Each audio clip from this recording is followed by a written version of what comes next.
सभी को नमस्कार।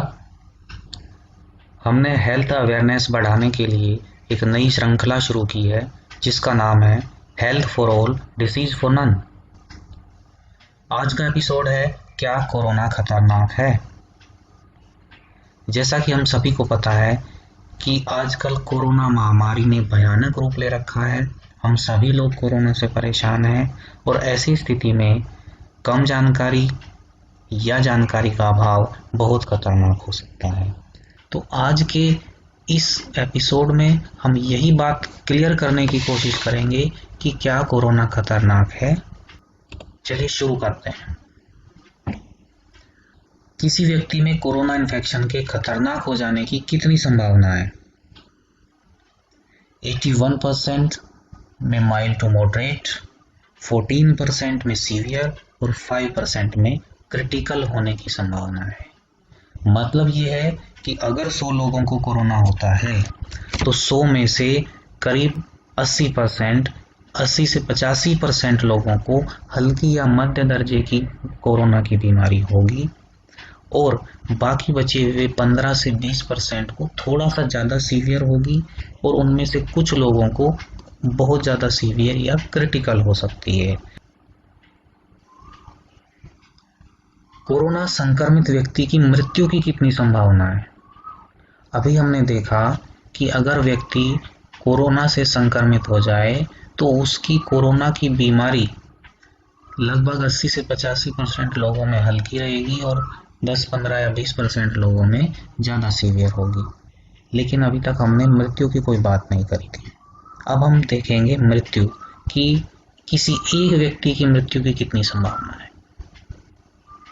इस चीज को हम मेडिकल लैंग्वेज में केस फैटेलिटी रेट कहते हैं। Overall world wide case fatality rate approximately 2% है, या अगर हम रेंज में बात करें तो 1 से 2% मान लीजिए। तो कुल मिलाकर 1 से 2% केस फैटेलिटी रेट है। इसका मतलब ये हुआ कि अगर 100 लोगों को कोरोना संक्रमण होता है तो उनमें से 1 से 2 लोगों की मृत्यु की संभावना है।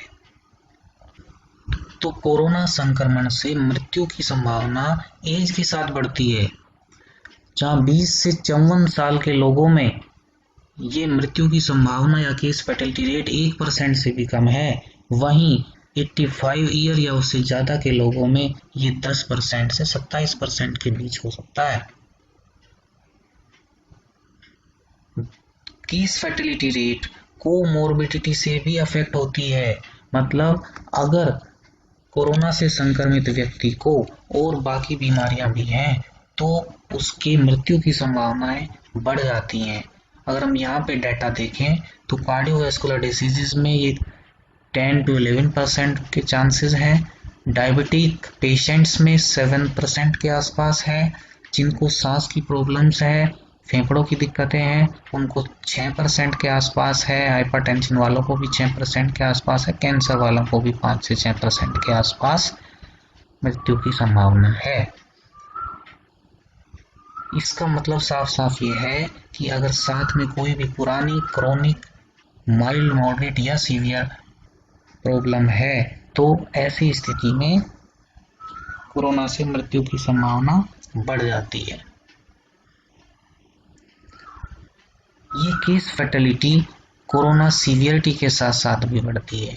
मतलब अगर कोरोना बीमारी बहुत ज़्यादा सीवियर या क्रिटिकल अवस्था में है तो ऐसी स्थिति में केस फैटेलिटी भी बढ़ जाती है और जो लोग क्रिटिकल कंडीशन में पहुंच जाते हैं उनमें मृत्यु की संभावना 26 से 67% तक देखी गई है। तो केस फैटेलिटी देखकर आप लोग डर गए होंगे कि अगर ये ज़्यादा है तो बहुत ज़्यादा लोग मरेंगे, अगर साथ में कोई बीमारी है तो भी काफ़ी लोग मरेंगे। कार्डियोवैस्कुलर डायबिटीज़ 10%, 7%, बहुत ज़्यादा मोर्टेलिटी है। लेकिन आप ये मानकर चलिए कि ओवरऑल केस फैटेलिटी या संक्रमित व्यक्ति की मृत्यु की संभावना 1 से 2% है। अब आप ये मान लीजिए कि खतरनाक है, ये तो आपको पता चल ही गया। लेकिन इस खतरनाक बीमारी को हराने के लिए आपको और भी ज़्यादा खतरनाक बनना पड़ेगा। बीमारी खतरनाक, आदमी उससे भी ज़्यादा खतरनाक, तो बीमारी हारेगी। तो आप ये मान के चलिए कि डेथ रेट 1 से 2% है, आपको 98% में आना है। 98% में आने के लिए आपको क्या करना है, आपको अपनी इम्यूनिटी बढ़ानी है, आपको प्रॉपर प्रेस्क्रिप्शन लेना है डॉक्टर से, प्रॉपर ट्रीटमेंट कराना है और आप 98% में आ जाओगे। परेशान से परेशान आदमी, कमजोर से कमजोर आदमी सोचेगा कि 100 लोगों में भाई मैं टॉप 98 में तो आ ही जाऊं, मैं पीछे वाले 2 लोगों में आप क्यों आना चाहते हैं, और क्यों आप ऐसा सोच रहे हो कि आप पीछे के 2 लोगों में आओगे। क्या जिंदगी में कोई ऐसा कंपटीशन रहा है आपकी जिसमें आप 100 लोगों में से पीछे के 2 लोगों में आए हो? शायद ऐसा कभी नहीं रहा होगा, तो फिर आप क्यों घबरा रहे हो, अब भी ऐसा ही होगा।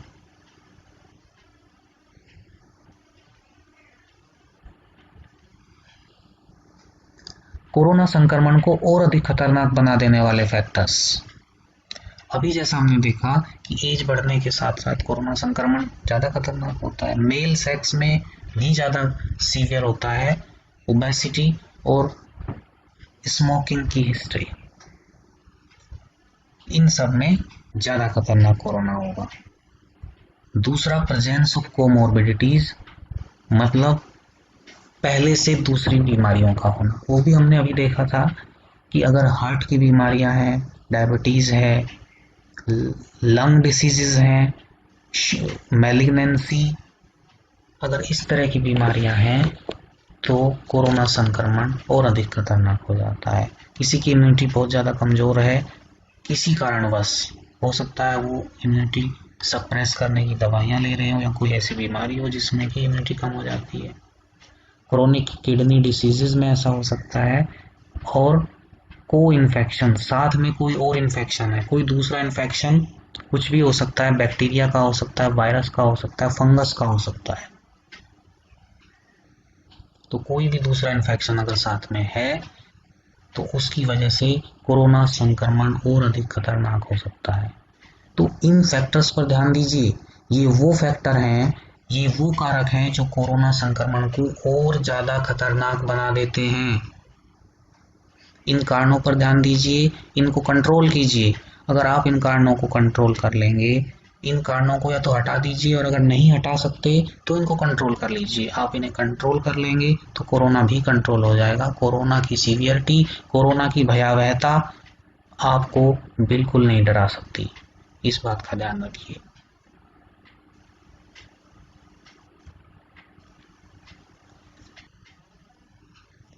यहाँ मैं एक और खास बात आपको बताना चाहता हूँ जिससे आपको डरना चाहिए। कोरोना संक्रमण में अचानक मृत्यु भी हो सकती है।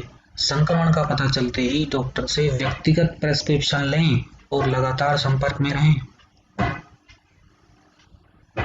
कोरोना से सडन डेथ रिपोर्टेड हैं, और मैंने खुद देखा है कि कई सारे मरीज आते हैं और वो ये कहते हैं कि हम तो घर से 1 घंटा पहले चले थे और आते आते ही मरीज की डेथ हो गई। या कुछ लोग घर से चलते हैं, अस्पताल तक पहुंचते हैं और अस्पताल में आते ही थोड़ी देर में, 5 मिनट में, 10 मिनट में, ट्रीटमेंट स्टार्ट होते ही उनकी डेथ हो जाती है। या कई बार ऐसा भी देखा गया है कि पेशेंट को अस्पताल में भर्ती करा दिया गया तो सुबह से शाम तक उसकी डेथ हो जाती है। कई बार भर्ती कराया और 1 घंटे बाद डेथ हो जाती है। तो काफ़ी मरीज इसी बात को लेकर परेशान हैं कि अचानक से ऐसा क्या हो गया कि डेथ हो गई उनके मरीज की। लेकिन ये एक कड़वी सच्चाई है, कोविड-19 में सडन डेथ हो रही है। और सडन डेथ क्यों हो रही है? उसमें मल्टीपल रीजंस हैं। सडन कार्डियक इवेंट्स हो रही हैं, मतलब दिल की बीमारियां हो रही हैं, जिसे आप साधारण भाषा में हार्ट अटैक कह सकते हो। दूसरा, थ्रोम्बोटिक कॉम्प्लिकेशंस हो रहे हैं, मतलब कि खून का थक्का एक जगह से चलता है और पूरे शरीर में कहीं घूमता है और किसी भी ऑर्गन में जाके उस ऑर्गन को खराब कर देता है। मल्टी ऑर्गन फेलियर हो रहा है। तो अगर शरीर के लाइव ऑर्गन्स काम ही नहीं करेंगे तो सीधी सी बात है कि मृत्यु होगी। तीसरा है साइलेंट हाइपोक्सिया या हैप्पी हाइपोक्सिया। ज़्यादातर यंग एडल्ट्स में साइलेंट हाइपोक्सिया भी रिपोर्टेड है। साइलेंट हाइपोक्सिया का मतलब है कि यंग एडल्ट जो हेल्दी होते हैं, जिनमें इन्फेक्शन होता है, इन्फेक्शन बढ़ता रहता है, इन्फेक्शन शरीर को डैमेज करता रहता है, लंग्स को डैमेज करता रहता है, ऑक्सीजन की कमी होती रहती है, लेकिन क्योंकि वो आदमी हेल्दी है, उसको आभास ही नहीं होता, उसको लक्षण ही नहीं आते, या बहुत हल्के और थोड़े बहुत लक्षण आते हैं जिसे वो आदमी गंभीरता से नहीं लेता। कुल मिलाकर हम ये कह सकते हैं कि उसकी ऑक्सीजन का लेवल बहुत कम हो जाता है, लेकिन उसको लक्षण बहुत हल्के आते हैं। वो आदमी उस चीज को, उस कंडीशन को सीरियसली नहीं लेता और समय से इलाज शुरू नहीं करता या हॉस्पिटल में नहीं पहुंचता। और जब वो हॉस्पिटल में पहुंचता है तब देखा जाता है कि उसकी ऑक्सीजन बहुत कम है और ऐसी स्थिति में उसकी स्थिति को संभालना बहुत मुश्किल हो जाता है। तो मैंने मोटा मोटा 3 कारण आपको बताए हैं सडन डेथ इन कोविड-19 में। कोरोना से एक लंग्स की बीमारी है तो सबको पता है, कोरोना से लंग्स खराब हो रहे हैं, फेफड़े हमारे खराब हो रहे हैं, सांस लेने के लिए जो फेफड़े भगवान ने बनाए हैं वो खराब हो रहे हैं और उससे डेथ हो रही है, वो तो सबको पता है, वो तो है ही। लेकिन इसके साथ साथ कोरोना के कॉम्प्लिकेशंस हो रहे हैं और अचानक से डेथ हो रही है। अभी तक हमने बात करी कि कोरोना कितना खतरनाक है, क्या क्या चीजें हैं जो कोरोना को और अधिक खतरनाक बना देती हैं। कोरोना इन्फेक्शन हो जाने पर मृत्यु की संभावना कितनी है, कोरोना इन्फेक्शन हो जाने पर जीने की संभावना कितनी है, ठीक हो जाने की संभावना कितनी है, हमने ये सब जाना। अब हम इसको टैकल कैसे करें।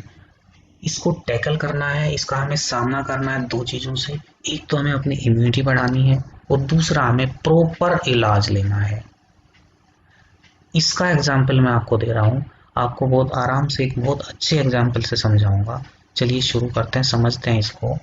मान लीजिए एक आदमी है जिसकी इम्यूनिटी एवरेज है। लेफ्ट साइड में ब्लू कलर से मैंने दिखाया कि बॉडी की पावर, आदमी की बॉडी की पावर, और राइट साइड में मैंने दिखाया वायरस की पावर। तो ऐसी स्थिति में अगर इम्यूनिटी एवरेज है और वायरस इन्फेक्ट करता है ऐसे आदमी को, तो इस स्थिति में क्या होगा, वायरस जीत जाएगा।